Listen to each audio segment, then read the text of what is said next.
Hello guys, welcome back to engineering designs Tamil. நம்ம இந்த வீடியோவில் என்ன பார்க்க போகிறோம் அப்படின்னா, ரிவிட் MEPF பற்றி தான் பார்க்க போகிறோம். நிறைய பேர் நம்மள்ட்ட கேட்டிருந்தீங்க, ரிவிட் MEP பற்றி கொஞ்சம் ஃபாஸ்ட்டாக அப்லோட் பண்ணுங்கள் அப்படின்ற மாதிரி. ஸோ நம்ம இன்னையிலேருந்து வந்து ரிவிட் MEP பற்றி பார்ப்போம்.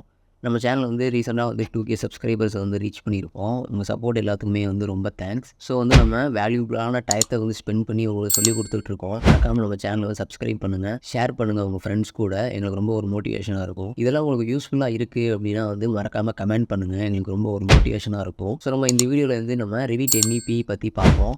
இந்த கிளாஸ் வந்து ஜஸ்ட் ஒரு இன்ஃபர்மேஷன் கிளாஸ் மட்டும்தான், ஒரு இன்ட்ரோடக்ஷன். ஓகே, வாங்க வீடியோக்குள்ளே போகலாம். என்னவா போற இன்ஜினியரா மயிராவ You lost again and again and again. The lights are cut off, but you're still looking at your dream, reviewing it every day and saying to yourself, it's not over until I win.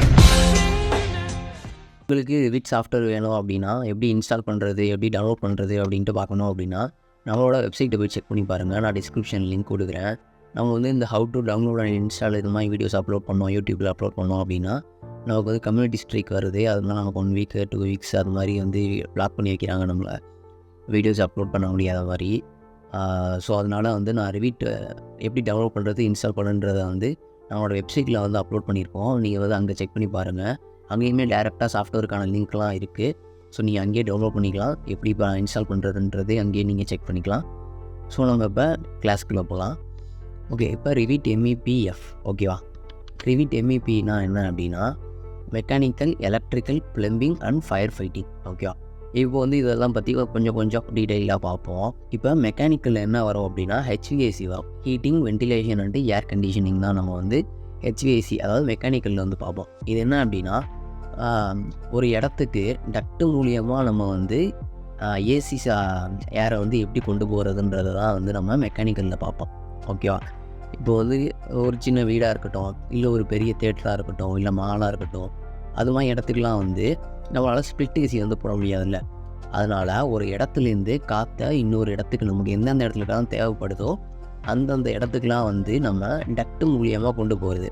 இதான் வந்து duct. நமக்கு இந்த duct மூலியமாக கொண்டு போகிறதான் வந்து நம்ம மெக்கானிக்கலில் வந்து பார்ப்போம். ஓகேவா. Heating, ventilation and air conditioning அப்படின்னா என்ன அப்படின்னா, ஹீட்டிங்னால் நமக்கு வந்து குளிர்காலத்தில் வந்து நம்ம ஹீட்டிங் ஏர் கொடுக்குறது தான் வந்து ஹீட்டிங். ஓகேவா.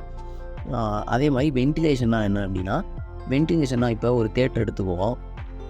இப்போ ஒரு தேட்டரில் இருக்குது அப்படின்னா ஒரு 100 பேர் பார்க்குற இடத்துல ஒரு 150 பேர் பார்க்குறாங்க அப்படின்னா நமக்கு வந்து அந்த ஏர் இருக்குல்ல, உள்ளே இருக்க ஏர் வந்து நமக்கு டஸ்ட் ஆகும், அதோட குவாலிட்டி வந்து குறையும். ஓகேவா. இப்போ அந்த காற்றை வந்து நம்ம வென்டிலேஷன் பண்ணுவோம். அந்த காற்றோட குவாலிட்டியை வந்து இன்க்ரீஸ் பண்ணுறது தான் வந்து வென்டிலேஷன். அங்கே இருக்க காற்றை சக் பண்ணி வெளில எடுத்துகிட்டு நம்ம வந்து ஒரு ஃப்ரெஷ்ஷான ஏரை வந்து உள்ளே கொடுக்குறது தான் வந்து வென்டிலேஷன். ஓகேவா. நெக்ஸ்ட் ஏர் கண்டிஷனிங் நம்ம எல்லாருக்குமே தெரிஞ்சிருக்கும். ஏர் கண்டிஷனிங்னா கூலிங் ஏர் கொடுக்குறது தான் வந்து ஏர் கண்டிஷனிங். ஓகேவா. இதை தான் வந்து நம்ம மெக்கானிக்கலில் வந்து பார்ப்போம். ஓகேவா. இந்த ரூட்டிங் தான் வந்து நம்ம மெக்கானிக்கலில் வந்து பார்ப்போம். ஓகேவா. நெக்ஸ்ட்டு வந்து எலக்ட்ரிக்கல் டிசைனில் நம்ம என்ன பார்ப்போம் அப்படின்னா, முன்னாடி நான் சொல்லியிருக்க மாதிரி tray, distribution board, inlet, outlet, connections இதெல்லாம் பற்றி நம்ம பார்ப்போம். இப்போ வந்து ஒரு ட்ரே அப்படின்னா வந்து பெரிய பெரிய ஹாஸ்பிட்டல்ஸு, அதுக்கப்புறம் வந்து இண்டஸ்ட்ரீஸ், அதுலலாம் வந்து நம்மளால் ஒயர் கனெக்ஷன்ஸ் வந்து நம்ம வீட்டில் கொடுக்குற மாதிரி கொடுக்க முடியாதுல்ல. அதனால் அதில் வந்து நிறையா ஒயர்ஸ் இருக்கும். அதெல்லாம் வந்து ஒரு ட்ரே மாதிரி கொண்டு போவாங்க. ஒரு ஹை லெவலில் நமக்கு வந்து ட்ரேயில் வந்து அந்த ஒயர் எல்லாத்தையுமே கொண்டு போவாங்க. ஓகேவா. அதெல்லாம் நம்ம வந்து எப்படின்ட்டு பார்ப்போம். நெக்ஸ்ட்டு வந்து இங்கே இருக்குல்ல, இதெல்லாம் வந்து டிஸ்ட்ரிபியூஷன் போர்டாக நமக்கு வீட்டில் வந்து மெயின் இருக்குங்க. அது மாதிரி இது மாதிரி நமக்கு டிஸ்ட்ரிபியூஷன் போர்ட்ஸ் இருக்கும். அந்த டிஸ்ட்ரிபியூஷன் போர்ட்ஸ்லாம் எப்படி வைக்கிறது, அதில் எப்படி நம்ம கனெக்ட் பண்ணுறது, நெக்ஸ்ட்டு வந்து இந்த ஸ்விட்சஸ்லாம் வைக்கிறது எப்படி, நெக்ஸ்ட்டு வந்து டேட்டா அவுட்லெட்டு, நெக்ஸ்ட்டு வந்து ப்ளக் பாயிண்ட்டு, இதெல்லாம் வச்சு நம்ம எப்படி கனெக்ஷன் பண்ணுறது, இதெல்லாம் வந்து நம்ம எலக்ட்ரிக்கல் டிசைனில் வந்து நம்ம பார்ப்போம். நெக்ஸ்ட்டு வந்து ப்ளம்பிங் டிசைன்னா வந்து நம்ம ஒரு வீடு எடுத்துக்கிட்டோம் அப்படின்னா நமக்கு அதில் வந்து ட்ரைனேஜ் வாட்டர் இருக்கும், ஹீட் வாட்டர் இருக்கும், நெக்ஸ்ட்டு சப்ளை வாட்டர் இருக்கும். அது மாதிரியான சில வாட்டர்ஸ்லாம் இருக்கும்ல, வாட்டர் கனெக்ஷன் சப்ளைஸ்லாம் இருக்கும்ல, அதெல்லாம் வந்து எப்படி பண்ணுறது அப்படின்றதெல்லாம் பார்ப்போம் நம்ம. இந்த மாதிரி ப்ளம்பிங் ஃபிக்சர்ஸு, நெக்ஸ்ட்டு சிங்க்கு, வாட்டர் க்ளோசெட்டு, இது மாதிரி வந்து ப்ளம்பிங் ஃபிக்சர்ஸ் எல்லாம் வச்சு, ப்ளம்பிங் அக்சசரிஸு இது மாதிரிலாம் வச்சு நம்ம எப்படி வந்து கனெக்ட் பண்ணுறது, ப்ளம்பிங் ஒர்க் வந்து எப்படி பண்ணுறது அப்படின்றத வந்து பார்ப்போம்.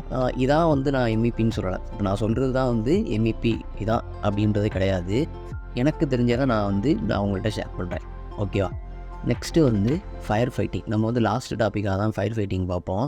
ஃபயர் ஃபைட்டிங் வந்து நமக்கு ஒரு ப்ரொடக்ஷனுக்காண்டி ஓகே. ஃபயர் ஆகும்போது ஆட்டோமேட்டிக்காக நமக்கு ஸ்ப்ரிங்க்லர்லேருந்து வந்து ஃபயர் பிளாஸ்ட் ஆகி நமக்கு வந்து ஃபயரை வந்து அணைக்கிற மாதிரி சிஸ்டம் தான் வந்து ஃபயர் டிசைனிங். இப்போ இதில் வந்து நமக்கு இங்கே இருக்கிறதெல்லாம் மெயின் பைப்பு, இங்கே வந்து நமக்கு கொஞ்சம் லைனாக நீட்டிட்டு இருக்கிற மாதிரி இருக்குல்ல, இதெல்லாம் வந்து நமக்கு ஸ்ப்ரிங்க்லர் கனெக்ஷன்ஸ் வரும். அதே மாதிரி ஃபயர் ப்ரொடக்ஷன் வந்து நம்ம எப்படி டிசைன் பண்ணுறது, ரூட்டிங் பண்ணுறது, ஸ்ப்ரிங்க்லர் எங்கே வைக்கணும், சீலிங்கில் வைக்கணுமா இல்லை சீலிங் இல்லாத இடத்துல எப்படி வைக்கிறது, சீலிங் இல்லாத இடத்துல வந்து நமக்கு என்ன டைப் ஸ்ப்ரிங்க்லர் வரும். ஸ்ப்ரிங்க்லர் அப்படின்னா நமக்கு வந்து அதுலேருந்து அந்த பைப் கனெக்ஷன்லேருந்து தண்ணி வெளில வருது இல்லை, அந்த ஒரு ஃபிட்டிங் தான் வந்து ஸ்ப்ரிங்க்லர். இதெல்லாம் பற்றி நம்ம பார்ப்போம். நெக்ஸ்ட்டு வந்து இது எல்லாத்தையுமே வச்சு எப்படி நம்ம வந்து எல்லா சர்வீஸையுமே வந்து கிளாஷ் இல்லாமல் எது இல்லாமல் ஒன்றும் இல்லாமல் வந்து நம்ம நீட்டாக எப்படி கொண்டு போகிறது சீலிங்குள்ளே, இதெல்லாம் பற்றி நம்ம பார்ப்போம். நெக்ஸ்ட்டு வந்து ரிவிட் எம்இபி இல்லாமல் அது இல்லாமல் அது ரிலேட்டடாக வந்து நிறைய அன்லாக்டு கண்டென்ட்ஸ்லாம் வந்து நம்ம பார்ப்போம்.